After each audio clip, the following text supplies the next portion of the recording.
अस्सलाम वालेकुम स्टूडेंट्स। आज का हमारा टॉपिक है नेचर ऑफ लाइट। ठीक है, तो आज के टॉपिक में हम सबसे पहले ये पढ़ेंगे कि जो लाइट है उसके साथ किस तरह की नेचर होती है। ठीक है, मतलब उसके डिफरेंट टाइप ऑफ नेचर होते हैं।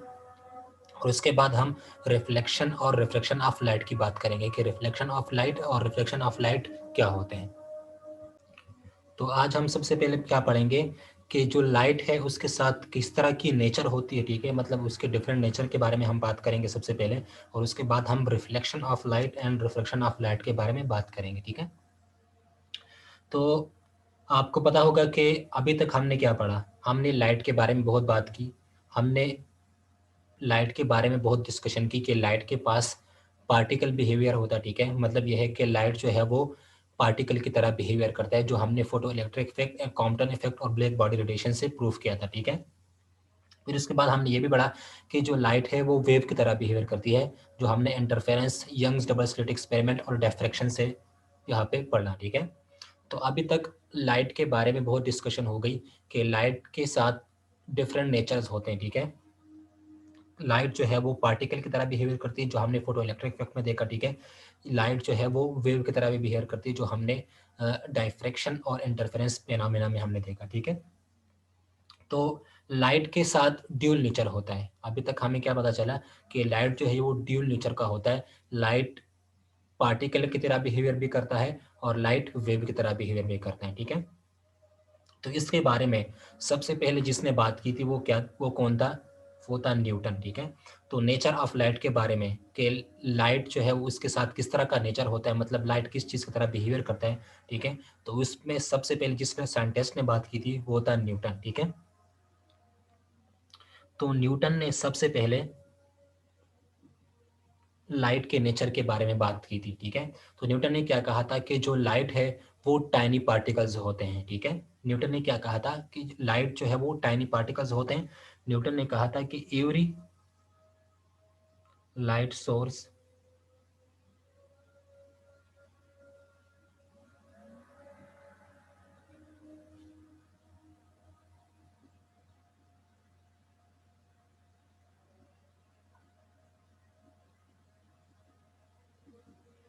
न्यूटन ने कहा था कि कोई भी लाइट सोर्स हो वो टाइनी पार्टिकल्स को इमिट करता है, और उन टाइनी पार्टिकल्स को उसने कार्पस्कल्स का नाम दिया था। ठीक है, इसलिए इसको हम न्यूटन्स कार्पस्कल थ्योरी भी बोलते हैं। ठीक है, न्यूटन ने क्या कहा था? सबसे पहले लाइट के नेचर के बारे में किसने बात की थी? न्यूटन ने। ठीक है, तो न्यूटन ने अपनी थ्योरी में कहा था कि जो लाइट के सोर्स होती है, ठीक है, आप किसी भी लाइट सोर्स को ले लें, वो लाइट सोर्स चाहे वो बल्ब की हो, वो सन ऑफ लाइट की हो, या वो रॉड की हो, या वो लेज़र की हो। ठीक है, कोई भी सोर्स ऑफ लाइट हो, तो उस सोर्स ऑफ लाइट से जो है वो क्या होते हैं, उससे टाइनी पार्टिकल्स इमिट होते हैं। ठीक है, और उन टाइनी पार्टिकल्स को उसने क्या नाम दिया था? कार्पस्कल्स नाम दिया था। ठीक है, तो सबसे पहले न्यूटन ने अपनी थ्योरी में क्या कहा था? न्यूटन ने अपनी थ्योरी में ये कहा था कि कोई भी सोर्स ऑफ लाइट हो, वो source of light tiny particles को इमिट करता है, और उन टाइनी पार्टिकल्स को उसने कार्पस्कल्स का नाम दिया था। ठीक है, उसका मतलब ये था कि जो लाइट होती है वो पार्टिकल की तरह बिहेवियर करती है। ठीक है, और उस उन पार्टिकल्स को उसने क्या नाम दिया था? कार्पस्कल्स। ठीक है, तो कार्पस्कल्स क्या होते हैं? कार्पस्कल्स का मतलब होता है कि डिफरेंट पार्टिक कार्पस्कल्स का मतलब होता है कि particles with different shape and size. ठीक है, कार्पस्कल्स का मतलब क्या होता है कि वो पार्टिकल्स जो डिफरेंट शेप एंड साइज को हो, उसको हम क्या बोलते हैं? कार्पस्कल्स बोलते हैं। ठीक है, तो corpuscle means particles of different shape and size. अच्छा, पहली बात तो इसने ये की थी। ठीक है, दूसरा इसने क्या कहा था कि जो कार्पस्कल्स है, जो कार्पस्कल्स है, ठीक है, उसने क्या कहा कि ये लाइट सोर्स टाइनी पार्टिकल्स को एमिट करते हैं।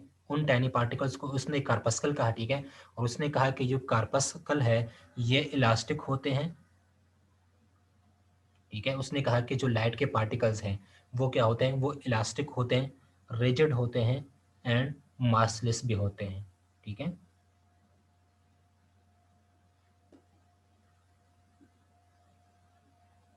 तो सेकंड बात उसने क्या कही थी कि जो कार्पस्कल्स होती है, मतलब लाइट के जो पार्टिकल्स होते हैं, वो इलास्टिक होते हैं, रिजिड होते हैं एंड मासलेस होता है, इनके साथ कोई मास नहीं होता। ठीक है,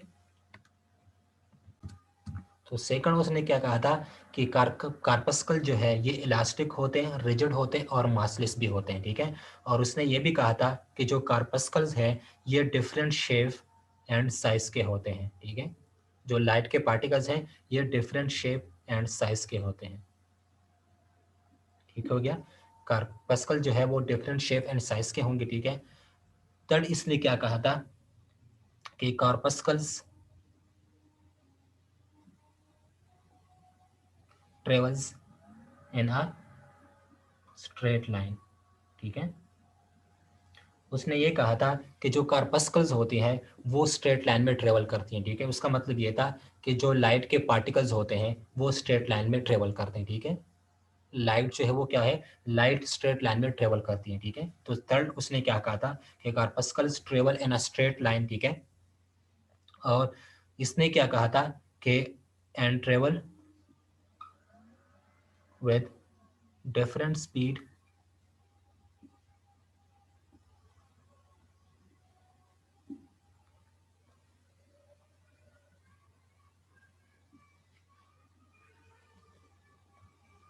ठीक है। तो उसने क्या कहा था कि जो कार्पस्कल्स हैं ये स्ट्रेट लाइन में ट्रेवल करते हैं, ठीक है। और इनकी स्पीड डिफरेंट मीडियम में डिफरेंट होती है, ठीक है। मतलब अगर आप एक मीडियम को लेते हैं तो उसमें स्पीड ऑफ लाइट जो है वो डिफरेंट होगी। अगर आप दूसरी मीडियम की बात करते हैं तो उसमें स्पीड ऑफ लाइट जो है वो क्या होगी, डिफरेंट होगी, ठीक है। तो न्यूटन ने क्या कहा था कि जो कार्पस्कल्स हैं ये स्ट्रेट लाइन में ट्रेवल करेंगे, मतलब ये है कि लाइट स्ट्रेट लाइन में ट्रेवल करती है, ठीक है। और इनकी जो लाइट की इस लाइट की जो स्पीड है वो डिफरेंट मीडियम में डिफरेंट तरह की होगी, ठीक है। मतलब ये है कि इस लाइट जो है वो अपनी स्पीड को चेंज करता रहता है, ठीक है। डिफरेंट मीडियम में ये इसकी डिफरेंट स्पीड होती है, ठीक है। And travel with different speed and different medium, मतलब डिफरेंट मीडियम में इसकी स्पीड डिफरेंट होती है, ठीक है। अच्छा, तो इसने ये कहा था कि जो डेंसर है, ठीक है, अगर आप डेंसर मीडियम की बात करते हैं, ठीक है, तो डेंसर मीडियम में इसकी स्पीड जो है वो ज़्यादा होगी रेयर मीडियम से, ठीक है। इसने कहा था कि जो कार्पस्कल्स हैं ये स्ट्रेट लाइन में ट्रेवल करते हैं और इनकी स्पीड डिफरेंट मीडियम में डिफरेंट होती है, ठीक है।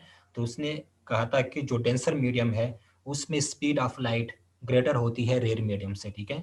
कि स्पीड ऑफ लाइट जो है वो क्या होती है, डिफरेंट होती है डेंसर मीडियम और रेयर मीडियम के। तो उसने कहा था कि डेंसर मीडियम में स्पीड ऑफ लाइट ज़्यादा होती है रेयर मीडियम से, ठीक है। इसका मतलब यह है कि वाटर में स्पीड ऑफ लाइट जो है वो ग्रेटर होगी एयर से, ठीक है।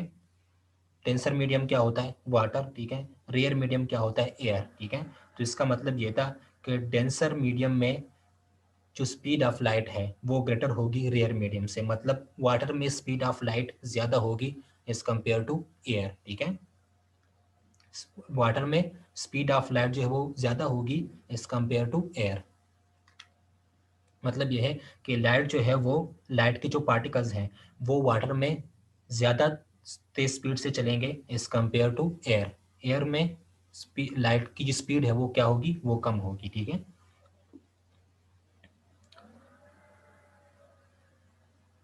तो सबसे पहले उसने क्या कहा था कि every every source of light emit tiny particles, ठीक है। कि कोई भी सोर्स ऑफ लाइट को आप ले लें, सनलाइट को ले लें, लेजर को ले लें, बल्ब को ले लें, कोई भी लाइट सोर्स हो तो वो टाइनी पार्टिकल्स को इमिट करता है और उन टाइनी पार्टिकल्स को उसने क्या नाम दिया था, कार्पस्कल्स, ठीक है।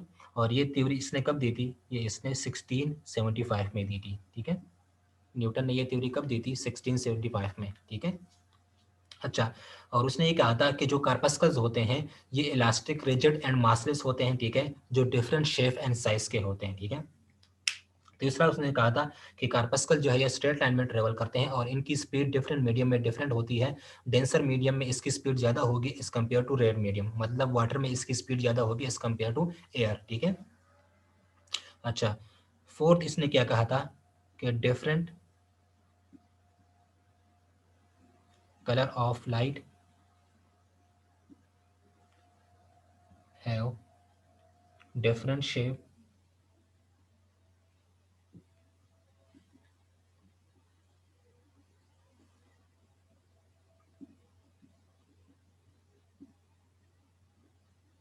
उसने कहा था कि जो लाइट के पार्टिकल्स होते हैं इनकी डिफरेंट शेप एंड साइज होती है अगर आप डिफरेंट लाइट को ले लें, ठीक है। अगर आप एक लाइट की बात कर रहे हैं तो उनके कार्पस्कल्स की मतलब उनके पार्टिकल्स की जो साइज और शेप होगी वो डिफरेंट होगी दूसरी सोर्स ऑफ लाइट से, ठीक है।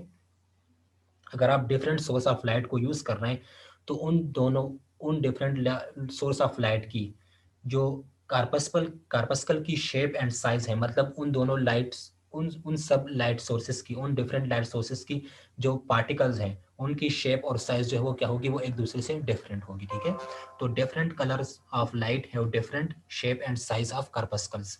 उसने क्या कहा था कि अगर आप डिफरेंट कलर्स ऑफ लाइट को लेते हैं, ठीक है, आप अगर इस तरह के लाइट्स को लेते हैं कि जिनकी कलर एक दूसरे से डिफरेंट होती है, तो उनकी कार्पस्कल्स मतलब उनके पार्टिकल्स की जो शेप और साइज होती है वो उन एक दूसरे से डिफरेंट होगी, ठीक है। तो डिफरेंट कलर ऑफ लाइट तो different shape and size of corpuscles, ठीक है। अच्छा, तो ये तो थी न्यूटन की कार्पस्कल्स थ्योरी, ठीक है। इसको हम न्यूटन कार्पस्कल थ्योरी भी बोलते हैं, ठीक है। तो ये न्यूटन के कार्पस्कल थ्योरी के पॉइंट थे जो आपको मैंने यहाँ पे डिस्कस कर दिए, ठीक है। अब हम इसके अचीवमेंट्स के बारे में बात करते हैं, ठीक है, कि न्यूटन के इस कार्पस्कल्स थ्योरी के अचीवमेंट्स क्या थे, ठीक है। तो सबसे पहले इसकी जो अचीवमेंट थी वो थी रेक्टिलिनियर प्रोपेगेशन।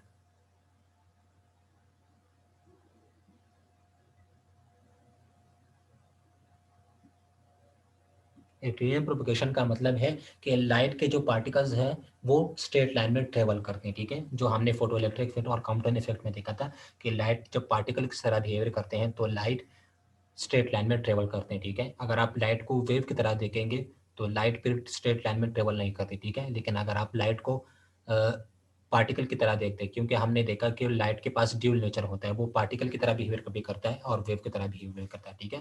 तो अगर आप लाइट को पार्टिकल की तरह देखते हैं तो वो क्या होगा, वो स्ट्रेट लाइन में ट्रेवल करेंगे, ठीक है। तो सबसे पहले तो इसकी ये अचीवमेंट थी कि इसने कहा था कि जो लाइट होते हैं, लाइट के पार्टिकल्स ये रेक्टिलिनियर प्रोपेगेशन करते हैं, मतलब ये स्ट्रेट लाइन में ट्रेवल करते हैं, ठीक है। सेकंड इसकी अचीवमेंट क्या थी, सेकंड इसकी थी रिफ्लेक्शन ऑफ लाइट।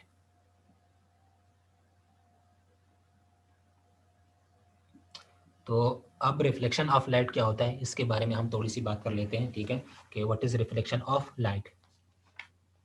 तो लेट सपोज हमारे पास एक मिरर है, ठीक है।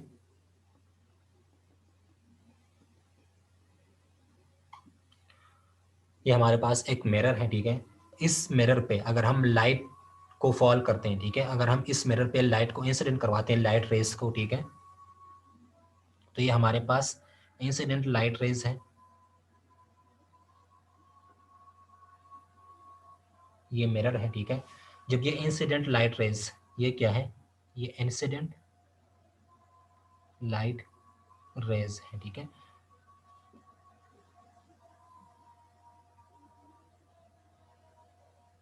तो क्या होता है कि जब ये light rays, incident light rays जब इस मिरर के सरफेस पे स्ट्राइक होती है, फॉल करती हैं, तो यहाँ से क्या होता है, ये इस डायरेक्शन में वापस चली जाती है, ठीक है। तो इस तरह के फिनोमेना को हम क्या बोलते हैं, रिफ्लेक्शन ऑफ लाइट, ठीक है। कि जब आप किसी लाइट को किसी मिरर पे फॉल करवाते हैं, ठीक है, इंसिडेंट करवाते हैं, तो वो उसमें से उसके अपोजिट डायरेक्शन में चली जाती है, उस अपोजिट डायरेक्शन में चले जाने को हम क्या बोलते हैं, रिफ्लेक्शन, ठीक है। तो अगर हम यहाँ पे एक परपेंडिकुलर को ड्रा कर लें,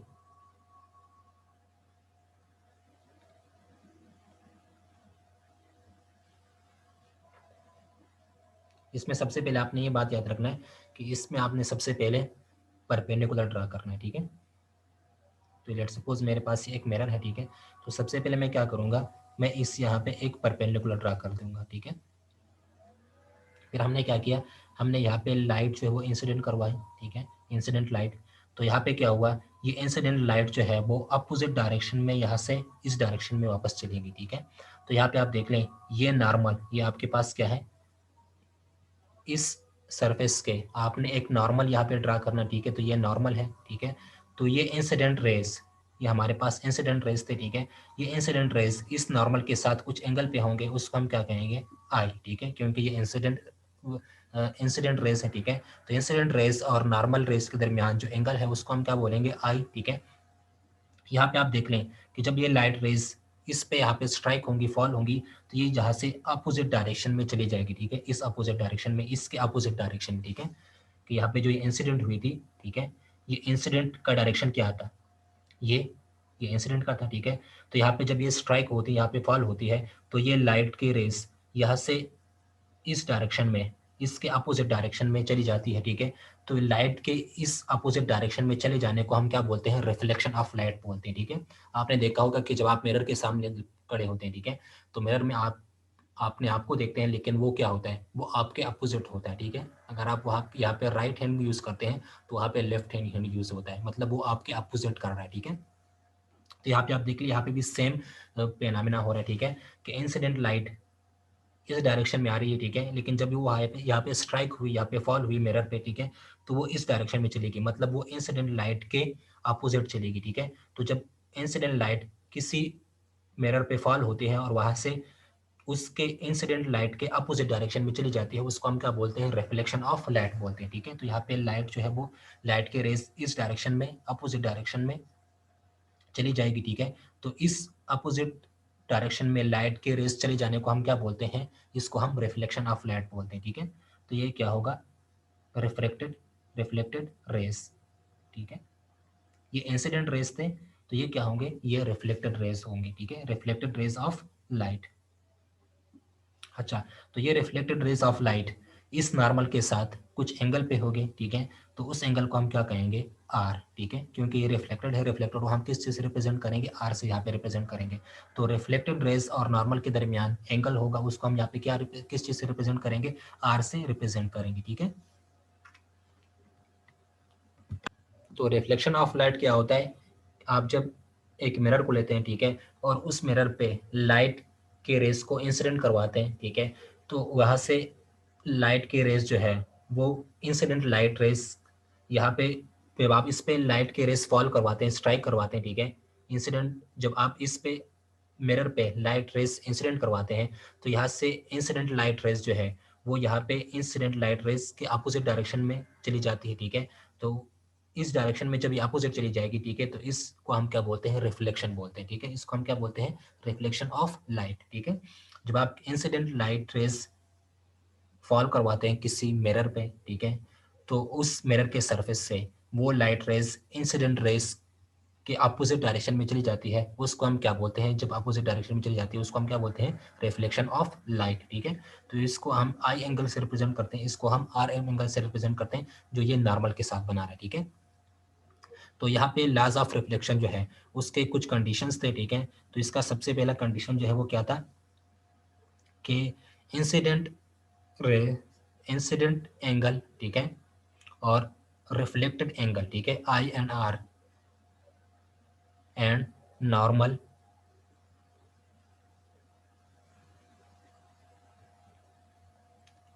लाई ऑन द सेम प्लेन, ठीक है। यहाँ पे मैंने क्या लिखा है कि जो इंसिडेंट एंगल है, रिफ्लेक्टेड एंगल है और जो नॉर्मल है, ये तीनों सेम ही प्लेन पे लाई करेंगे, ठीक है, इसी प्लेन पे। यहाँ पे आप देख लीजिए तीनों इस प्लेन पे लाई कर रहे हैं, ठीक है। तो लॉज ऑफ रिफ्लेक्शन में सबसे पहली बात क्या थी, कि जो इंसिडेंट एंगल है और जो रिफ्लेक्टेड एंगल है, आई और आर का मतलब यहाँ पे क्या है, इंसिडेंट एंगल और रिफ्लेक्टेड एंगल, ठीक है। तो जो इंसिडेंट एंगल है यहाँ पे आई क्या है, इंसिडेंट लाइट रेज एंगल, जो ये नॉर्मल के साथ बना रहा है, ठीक है। आर यहाँ पे क्या है, reflected light rays angle made with normal, ठीक है। आर यहाँ पे क्या है, रिफ्लेक्टेड रेस की वजह से जो ये नॉर्मल के साथ एंगल बना रहा है उसको हम यहाँ पे किस चीज से रिप्रेजेंट कर रहे हैं, आर से रिप्रेजेंट कर रहे हैं, ठीक है। तो आर क्या है, reflected light rays angle made with normal, ठीक है। रिफ्लेक्टेड लाइट रेज ने नॉर्मल के साथ जो एंगल बनाया है उसको हमने यहाँ पे क्या किस चीज से रिप्रेजेंट किया, आर से रिप्रेजेंट किया, ठीक है। और आई को यहाँ पे क्या है, इंसिडेंट लाइट रेज नॉर्मल के साथ जो एंगल बना रहा है उसको हमने यहाँ पे आई से रिप्रेजेंट किया, ठीक है। तो इंसिडेंट जो इंसिडेंट एंगल है, ठीक है, और जो रिफ्लेक्टेड एंगल है एंड नॉर्मल जो है वो लाई करेंगे तीनों एक ही प्लेन पे, सेम प्लेन पे, ठीक है।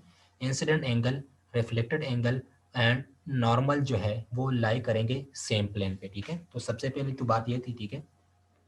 सेकंड इसमें क्या बात थी कि जो इंसिडेंट एंगल है, ठीक है,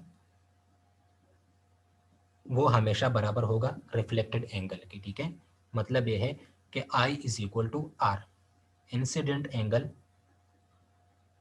is always equal to reflected angle, ठीक है। तो ये भी लॉज ऑफ रिफ्लेक्शन में आएगी, ठीक है। कि लॉज ऑफ रिफ्लेक्शन में सेकंड पॉइंट क्या था कि इंसिडेंट एंगल आई जो है वो हमेशा इक्वल होगा रिफ्लेक्टेड एंगल आर के, ठीक है। मतलब ये दोनों एंगल हमेशा बराबर होंगे, ठीक है।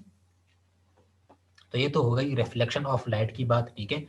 इसका जो थर्ड पॉइंट था, ठीक है, जो इसकी अचीवमेंट थी इस थ्योरी के, वो था रिफ्लेक्शन ऑफ लाइट, ठीक है।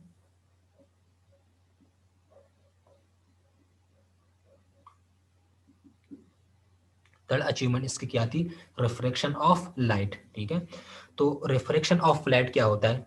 रिफ्रैक्शन ऑफ लाइट में यहाँ पे आपको लिख देता हूँ कि refraction is the change in the direction of light when it travels from one medium to another medium।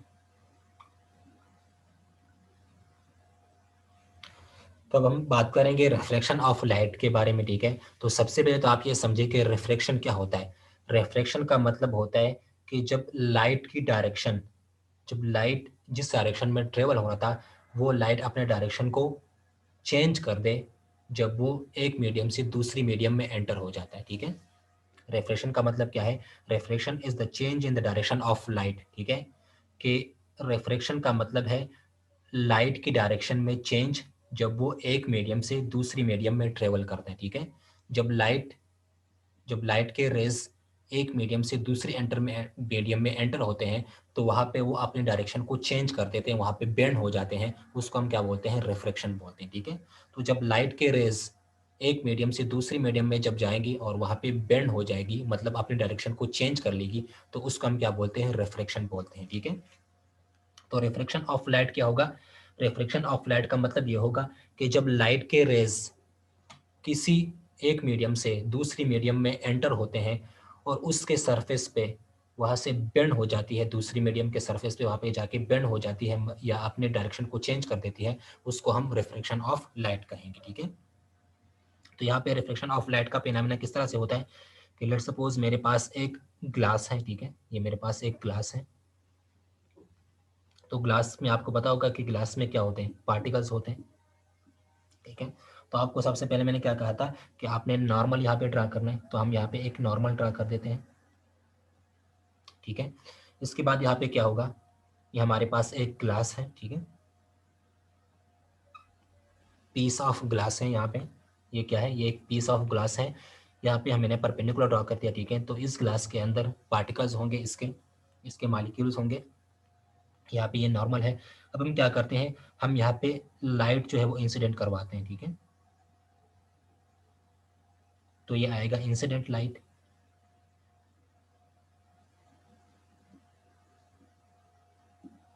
अच्छा, जब ये लाइट इस पे इंसिडेंट होती है, ठीक है, तो ये ग्लास है, ठीक है। तो यहाँ पे ये कौन सा मीडियम है? आउटसाइड, ये रेयर मीडियम है, मतलब एयर, ठीक है। यहाँ पे जो मीडियम है वो क्या है? एयर है, ठीक है।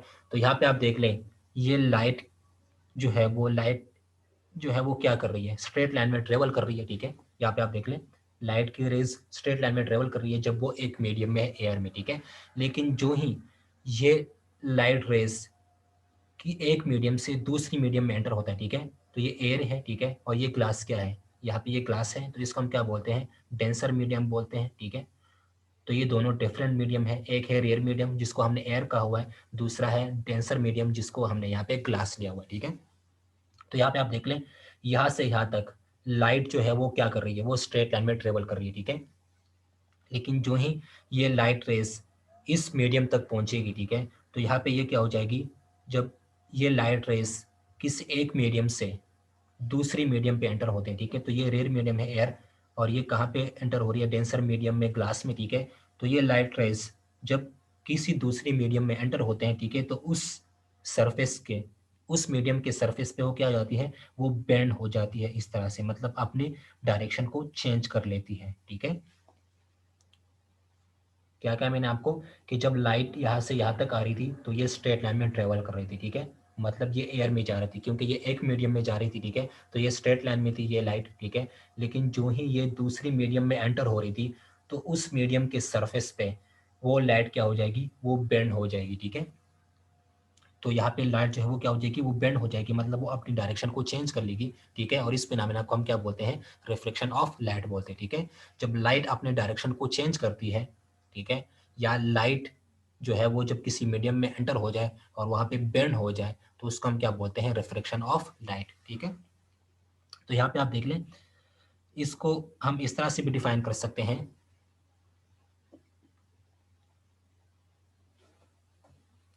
कि ये हमारे पास ग्लास है, ठीक है। ग्लास के अंदर इसके पार्टिकल्स होते हैं, ठीक है। जब ये लाइट रेज यहाँ पे आएगी, ठीक है, तो ये स्ट्रेट लाइन में ट्रेवल कर रही थी यहाँ से यहाँ तक, ठीक है। इंसिडेंट लाइट रेज एक स्ट्रेट लाइन में आ रही थी, ठीक है। लेकिन जो ही इसके सरफेस पे ये पहुंची, ठीक है, तो यहाँ पे क्या होगा, ग्लास के अंदर यहाँ पे इसके पार्टिकल्स होंगे, ठीक है। तो ये लाइट रेज जब इस सरफेस पे यहाँ पे स्ट्राइक होंगी तो ये लाइट, ग्लास के पार्टिकल्स क्या करेंगे, ये इस लाइट के रेस को अपनी तरफ खींचेंगे, मतलब ये इस डायरेक्शन में, इस डायरेक्शन में, हर डायरेक्शन में इस पे फोर्स एक्सर्ट करेंगे, ठीक है। तो ये हर डायरेक्शन में क्या करेंगे, ये पार्टिकल्स इसको अपनी तरफ खींचेंगे, ठीक है। कि ग्लास के जो पार्टिकल्स है या डेंसर मीडियम के जो पार्टिकल्स है वो लाइट रे को अपनी तरफ खींचेंगे, ठीक है। इस डायरेक्शन में भी, इस डायरेक्शन में भी, इस डायरेक्शन में भी, ठीक है। तो यहाँ पे आप देख लें कि जो फोर्स है उसका डायरेक्शन क्या है, डाउनवर्ड, ठीक है। सारे फोर्सेस जो है वो डाउनवर्ड डायरेक्शन, ठीक है। तो यहाँ पे जो ये लाइट रेस पहुंचेगी तो इन पार्टिकल्स की फोर्स की वजह से, क्योंकि ये पार्टिक इसके अंदर जो पार्टिकल्स होंगे, डेंसर मीडियम के अंदर पार्टिकल्स होंगे, ठीक है। तो ये पार्टिकल इनको अपनी तरफ खींचेंगे, ठीक है। तो ये लाइट रेस जब यहाँ पे पहुंचेगी तो यहाँ से ये लाइट रेस क्या हो जाएगी, यहाँ से बेंड हो जाएगी, क्योंकि यहाँ पे ये पार्टिकल्स इनको, इसको अपनी तरफ खींचेंगे, ठीक है। जब ये पार्टिकल्स, ग्लास के पार्टिकल्स जब इसको अपनी तरफ खींचेंगे तो यहाँ से ये लाइट रेस क्या हो जाएगी, ये लाइट रेस यहाँ से बेंड हो जाएगी क्योंकि इसके पार्टिकल्स इसको अपनी तरफ खींचेंगे, ठीक है। और यहाँ पे लाइट, यहाँ पे जो पार्टिकल्स की फोर्स है वो क्या है, वो टोटल डाउनवर्ड है, ठीक है। तो ये लाइट रेस क्या हो जाएगी, डाउनवर्ड चली जाएगी और ये अपने डायरेक्शन को चेंज कर देगी, मतलब ये बेंड हो जाएगी, ठीक है। क्योंकि पार्टिकल्स क्या कर रहे हैं, पार्टिकल्स को इसको अपनी तरफ खींच रहे हैं, ठीक है। तो इसको आप इस तरह से भी एक्सप्लेन कर सकते हैं इस फिनोमेना को, ठीक है। कि जो डेंसर मीडियम के अंदर पार्टिकल्स होते हैं या जो ग्लास के अंदर पार्टिकल्स होते हैं वो पार्टिकल्स लाइट रेस को अपनी तरफ खींचते हैं, ठीक है। तो लाइट रेस जब उसको अपनी तरफ खींचेंगे तो लाइट की रेस जो है वो उनकी डायरेक्शन में बेंड हो जाएगी, ठीक है। तो वहाँ से लाइट जो है वो क्या कर लेगा, वो अपने डायरेक्शन को चेंज कर लेगा, ठीक है। तो लाइट की डायरेक्शन जब चेंज होता है, हो जाती है किसी मीडियम में, उसको हम क्या बोलते हैं, रिफ्लेक्शन ऑफ लाइट बोलते हैं, ठीक है। तो जब कोई लाइट किस एक मीडियम से दूसरी मीडियम में एंटर होती है तो उसके सरफेस पे वो बेंड हो जाती है, उस बेंडिंग को हम क्या बोलते हैं, रिफ्लेक्शन ऑफ लाइट बोलते हैं, ठीक है। तो आपको मैंने क्या कहा कि आप इसको एक सेकंड एग्जांपल भी से भी समझ सकते हैं, ठीक है। तो ये था रिफ्लेक्शन ऑफ लाइट, ठीक है। तो इसके जो थर्ड अचीवमेंट थी वो क्या थी, न्यूटन्स की कॉर्पस्कुलर थ्योरी की रिफ्लेक्शन ऑफ लाइट, ठीक है। तो ये तीनों जो है वो क्या थे, ये तीनों सक्सेस थे, ठीक है। जो अभी हमने यहाँ पे 3 पॉइंट्स डिस्कस किए। सबसे पहले क्या था, रेक्टिलिनियर प्रोपगेशन, ठीक है। सेकंड क्या था, रिफ्लेक्शन ऑफ लाइट। थर्ड क्या था, रिफ्रैक्शन ऑफ लाइट, ठीक है। तो ये तीनों क्या थे, ये न्यूटन्स की थ्योरी के सक्सेस थे, ठीक है। अब हम न्यूटन की थ्योरी के फेलियर की बात करते हैं, ठीक है। कि न्यूटन की जो थ्योरी है, न्यूटन की जो कार्पस्कुलर थ्योरी थी वो कहाँ पे फेल हुई थी, ठीक है। तो अब हम, ये तो सक्सेस थे, तो ये तीनों ये सक्सेस थे न्यूटन्स की कार्पस्कुलर थ्योरी की, ठीक है। अब हम न्यूटन्स कार्पस्कुलर थ्योरी के फेलियर की बात करते हैं, ठीक है। तो ये थ्योरी जो है, दिस थ्योरी फेल्ड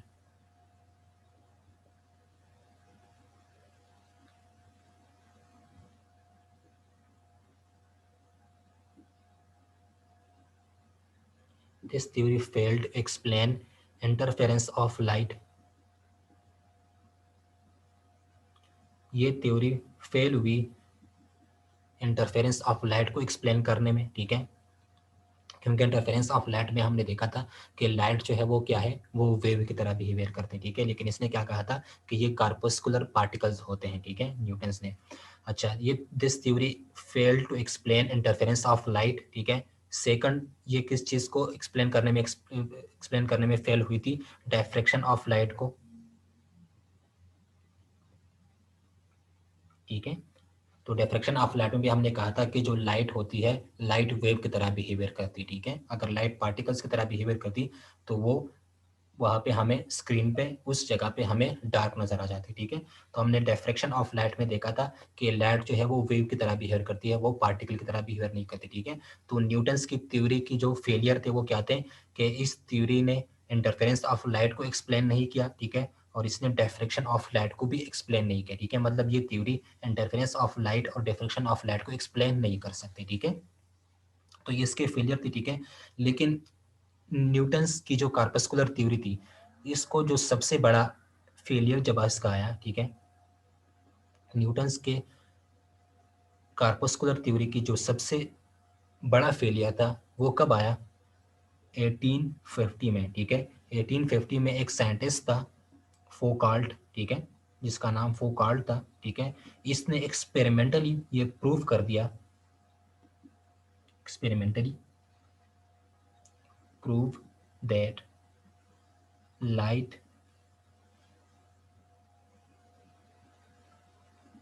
इसने न्यूटन्स की कार्पस्कुलर थ्योरी का सबसे बड़ा फेलियर कब आया था? 1850 में, ठीक है। 1850 में एक साइंटिस्ट था जिसका नाम था फोकाल्ट, ठीक है। इस साइंटिस्ट ने एक्सपेरिमेंटली ये बात प्रूफ कर दी थी कि लाइट की स्पीड जो है ये डेंसर मीडियम में कम होती है as compared to rare medium, ठीक है। और न्यूटन ने अपनी कार्पस्कुलर थ्योरी में क्या कहा था कि लाइट की स्पीड डेंसर मीडियम में ज़्यादा होगी as compared to rare medium, ठीक है। लेकिन 1850 में फोकाल्ट ने क्या किया? फोकाल्ट ने एक्सपेरिमेंटली, क्योंकि न्यूटन ने जस्ट थ्योरी कही थी, ठीक है, न्यूटन ने जैसे वैसे ही कहा था, ये थ्योरी थी, ये उसकी प्रूफ नहीं थी उसकी, ठीक है। न्यूटन की थ्योरी की कोई प्रूफ नहीं थी। लेकिन 1850 में फोकाल्ट ने एक्सपेरिमेंटली इस बात को प्रूफ कर दिया कि लाइट की जो स्पीड है वो डेंसर में कम होती है as compared to rare medium, ठीक है। इसका मतलब यह है कि लाइट की स्पीड वाटर में कम होती है एज कंपेयर टू एयर, ठीक है। लाइट एयर में तेज ट्रेवल करता है एज कंपेयर टू वाटर, ठीक है। मतलब लाइट की स्पीड एयर में ज़्यादा होती है एज कंपेयर टू वाटर, ठीक है। तो ये आपको पता होगा कि ये बात सही भी है, ठीक है। अभी तक आपने जो भी पढ़ा है उसमें आपने ये पढ़ा होगा कि लाइट की स्पीड वाटर में कम होती है और लाइट की स्पीड एयर में ज़्यादा होती है, ठीक है। तो ये फोकाल्ट एक साइंटिस्ट था जिसने 1850 में ये बात एक्सपेरिमेंटली प्रूफ कर दी कि लाइट की स्पीड डेंसर मीडियम में कम होती है और इसकी स्पीड रियर मीडियम में, डेंसर मीडियम में इसकी स्पीड कम होती है और रियर मीडियम में इसकी स्पीड ज़्यादा होती है, ठीक है। या डेंसर लाइट की स्पीड डेंसर मीडियम में कम होती है as compared to rare medium. मतलब यह है कि वाटर में लाइट की स्पीड कम होगी as compared to air, air में लाइट की स्पीड ज़्यादा होगी और वाटर में लाइट की स्पीड क्या होगी? वो कम होगी, ठीक है। तो इसने एक्सपेरिमेंटली ये प्रूव कर दिया था, ठीक है, कि लाइट की स्पीड डेंसर मीडियम में कम होगी as compared to real medium. तो ये सबसे बड़ा फेलियर था न्यूटन्स की कार्पस्कुलर थ्योरी का, ठीक है, जो 1850 में फोकाल्ट ने यहाँ पे प्रूफ कर दिया था। तो फोकाल्ट के एक्सपेरिमेंट ने क्या प्रूफ कर दिया कि न्यूटन्स की जो कार्पस्कुलर थ्योरी है वो गलत है, ठीक है। मतलब उसने उसकी थ्योरी को क्या कर दिया? फेल कर दिया, ठीक है। तो फोकाल्ट के एक्सपेरिमेंट ने क्या कर दिया 1850 में? ये सबसे बड़ा फेलियर था न्यूटन्स के कार्पस्कुलर थ्योरी का, ठीक है। क्योंकि न्यूटन के मुताबिक वाटर में लाइट की स्पीड ज़्यादा होनी चाहिए थी एज कम्पेयर टू एयर, ठीक है। मतलब उसका ये था कि लाइट की स्पीड एयर में कम होगी और लाइट की स्पीड वाटर में ज़्यादा होगी, ठीक है। लेकिन इसको एक्सपेरिमेंटली प्रूव कर दिया फोकाल्ट ने कि नहीं, वाटर में लाइट की स्पीड कम होती है एज कम्पेयर टू एयर, ठीक है। तो ये सबसे बड़ा फेलियर था न्यूटन्स की कार्पस्कुलर थ्योरी का, ठीक है। तो इसी टाइम पे जब न्यूटन ने ये थ्योरी दी थी 1675 में, ठीक है, तो इसी टाइम पे 1678 में एक और थ्योरी आई थी जो एक साइंटिस्ट ने दी थी जिसका नाम था हाइगन्स, ठीक है, जिसको हम क्या बोलते हैं, हाइगन्स बोलते हैं, ठीक है। तो सेम ही टाइम पे, इसी सेम ही टाइम पे 1675 में न्यूटन्स ने ये थ्योरी दी थी, ठीक है। और इसके बाद सेम ही टाइम में 1678 में हाइगन्स ने एक थ्योरी दी थी लाइट के बारे में, ठीक है, जिसको हम नेक्स्ट टॉपिक में डिस्कस करेंगे, ठीक है। हाइगन्स के थ्योरी को हम नेक्स्ट टॉपिक में डिस्कस करेंगे, जो इसने 1678 में दी थी सेम ही टाइम पे।